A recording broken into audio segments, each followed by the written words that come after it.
All right, so now let's deal with the 600-pound gorilla in the closet. Speech anxiety. Public speaking anxiety, your book calls it, or PSA, affects 40 to 80% of all speakers. And it has two dimensions. The first is process anxiety. Process anxiety is the fear of preparing for speech. This is what causes you to doubt your ability to select a good topic, or your ability to research the topic, or your ability to organize your ideas. This is process anxiety, and it impedes your ability to prepare for speech. The other is performance anxiety, and performance anxiety is fear of actually presenting the speech.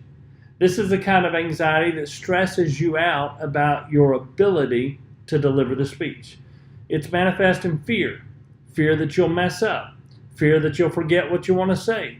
Fear that you'll do something embarrassing or be unable to complete the speech. Or maybe that you simply won't make sense to your audience. Ultimately, it is the fear that you will be judged as a bad speaker by your audience. It manifests itself in fear of failure. We all fear failure. All of us, to some extent or another, struggle with deep-seated inferiority issues. And we're afraid that we don't measure up. And we're afraid that we won't be good enough. And that fear can debilitate you, and it can keep you from even trying. But the truth is that you're no different from anyone else in this regard. Everyone in this class is on the same level. You can do this. Everyone can do this. But you have to overcome your fear first. For some of us, it's the fear of the unknown.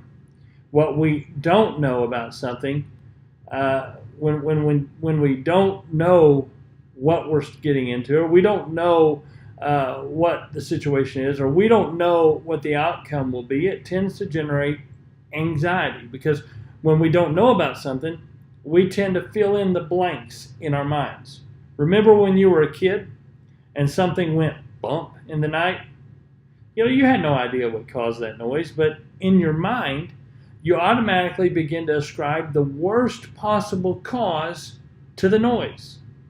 The fear of the unknown is irrational. That's what it does. It creates the worst possible set of circumstances. And it's never as bad as you think it is. Remember that noise in the night? No matter how many times it happened, there never was a monster out there in the dark. And you need to remember that when you fear the unknown. It's never as bad as you think it could be. Some of us fear evaluation. This fear stems from the fear of failure. Our irrational mind tells us that if we avoid being evaluated, then we can avoid failing. But that's not true. It's the kind of fear that causes you to avoid assignments. And the problem with that is if when you evaluate it, if you submit the assignment, you're almost certainly going to pass. But if you refuse to be evaluated, if you refuse to submit the assignment, you're certainly going to fail. I can tell you as a teacher of this class that the only failing grades I've ever given in this class were for assignments that were not completed, speeches that were not done. Nobody ever turned in a speech and got a failing grade on it. Now, you're probably not going to be the first person to do that. So turn something in. You might be surprised at the outcome. This class is all about learning and improving. I expect at the beginning to see a certain amount of inefficiency and inability. And I expect at the end, I'm not expecting perfection when we're done. I'm expecting to see performance improvement as we proceed.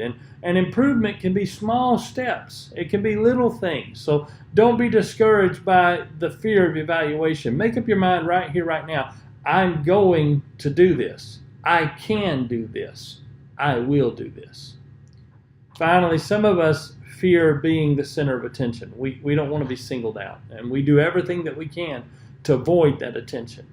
And being asked to give a speech puts you in the center of attention. The thing about all of these fears is that they can have a tremendous impact on you, not just emotionally, but physically. When we experience the physical effects of anxiety, adrenaline is released into our system, and our respiration rate and our heart rate increase. And when our anxiety levels get too high, we need to manage the physical effects of stage fright. For example, a runner might go for a run to calm that anxiety, or you and I might put on some worship music and spend a moment in prayer. That's an effective way to deal with anxiety. Another way to deal with anxiety is through a systematic approach. The principle behind this approach is that muscles automatically relax after they've been tensed. And so you might try this little exercise where you tense up your neck and your shoulders and hold them in tension and count to 10 so that they're there for some time, and then relax. And almost immediately you'll notice a difference, because there's a tendency on the part of those muscles to relax after they've been tensed up, and it affects everything else about you. Also, how we stand can affect our speaking success.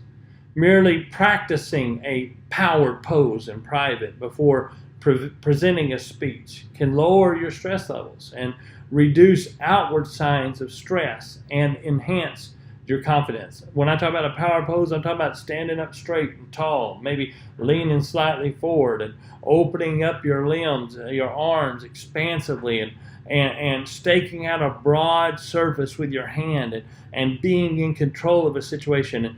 And the studies and research have shown that just doing this for a few minutes in private, somewhere where nobody else can see you, before you step out into a public atmosphere to give a speech, this enhances your confidence, believe it or not. When you lean slightly forward, it engages the audience. When you open up your limbs, it expresses power. When you stake out a broad surface and you claim a broad expanse, it conveys a sense of control. In contrast, there are low power cues that increase stress and decrease confidence. When you stay closed up and you try to be as small as you can be, that conveys the entirely opposite effect. Whenever you adopt those closed body postures, it conveys powerlessness. When you touch your neck or your face, it's a symptom of anxiety. And when you fold your arms, you come off as being defensive. I'm including a link in the lecture page to a TED Talk about power poses. Watch it. It'll help you become a more powerful speaker.